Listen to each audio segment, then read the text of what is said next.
Now that the legislative session is over, the Capitol Restoration project is in high gear. The legislature allocated $126 million for the final phase of the project.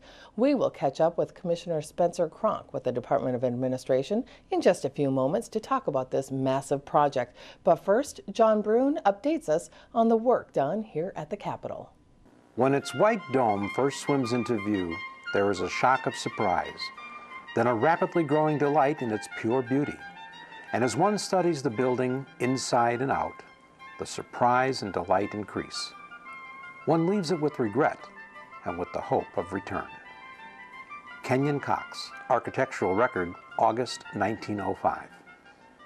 Cass Gilbert was the architect of the state capitol, and what he wanted to do was recreate a building that you would see in Italy or in Europe, some of the famous classical Renaissance buildings that were now being built in America.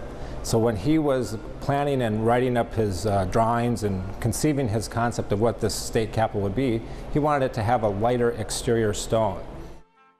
Gilbert wanted the building to be a welcoming space for the people to visit, open and very light in its appearance.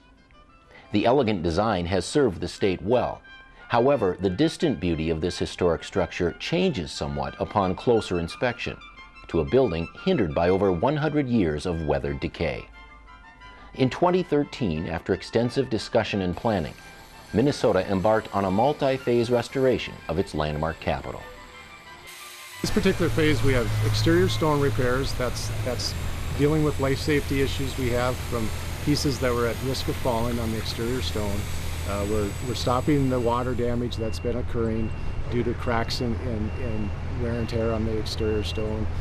We're also starting selective restoration of exterior stone. We're doing window replacement as well as French door restoration.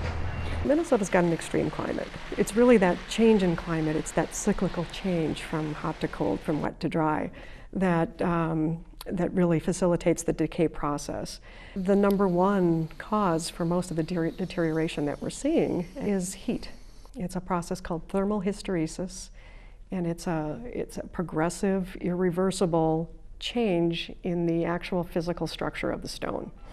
These climatic effects slowly break down the stone's exterior. Heat expands the stone in the same way it affects wood. But unlike wood, the stone does not contract or return to its previous form. This process breaks down the original composition of the stone. It's almost like a sugar cube, and the word sugaring is actually very, very accurate in terms of what it looks like when you're up close. If you can imagine a sugar cube straight out of the box is very smooth. You can tell it has a granular structure, but it still has a very smooth surface. When you get it wet, it starts to dissolve a little bit, and you start to see these uneven margins and a little bit more surface texture, and that's exactly what's happening here.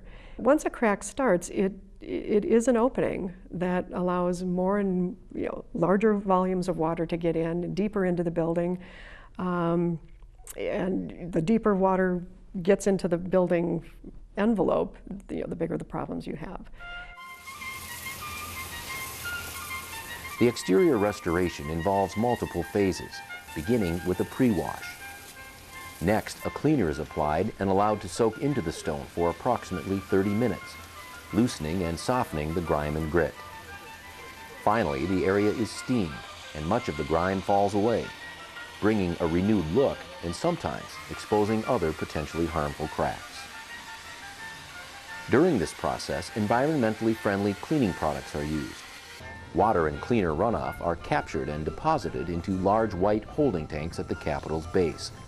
The scaffolding surround is enclosed by a large white screen, a curtain that prevents construction dust from entering the outside environment, while at the same time protecting workers from nature's elements. In some cases, cleaning is not the answer.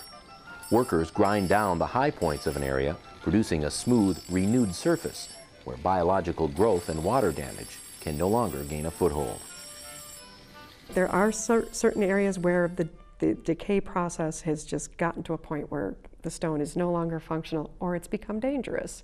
Those areas not conducive for repair will be carefully removed by workers and will be replaced with new block cut from similar mines. The importance of the French doors is not only for decoration, but also for bringing in natural light. What Cass Gilbert had conceived was, as you walk into the building, you would see these extraordinary French doors on the sides or the front of the building, and that just added to that element and, you know, part of that elegance that would be part of anyone's experience in the Capitol. They're the original doors, so they have been on the building for over 100 years. Most of the problems that we see with those have to do with just exposed wood, where paint failures have occurred and water has gotten in. There's just a little bit of deterioration and rot that comes with water getting into places water shouldn't be. The doors are carefully removed and sent to a factory. Humidity controlled and spacious, the factory's environment is ideal for stripping, repairing damage, and cleaning and polishing the brass of the doors. The frames housing the doors are also in need of repair. A stripper is applied and covered with plastic to prevent the wood from drying out. This forces the stripper to soak in through the paint to soften it up. A second coat reactivates the first, further softening the paint.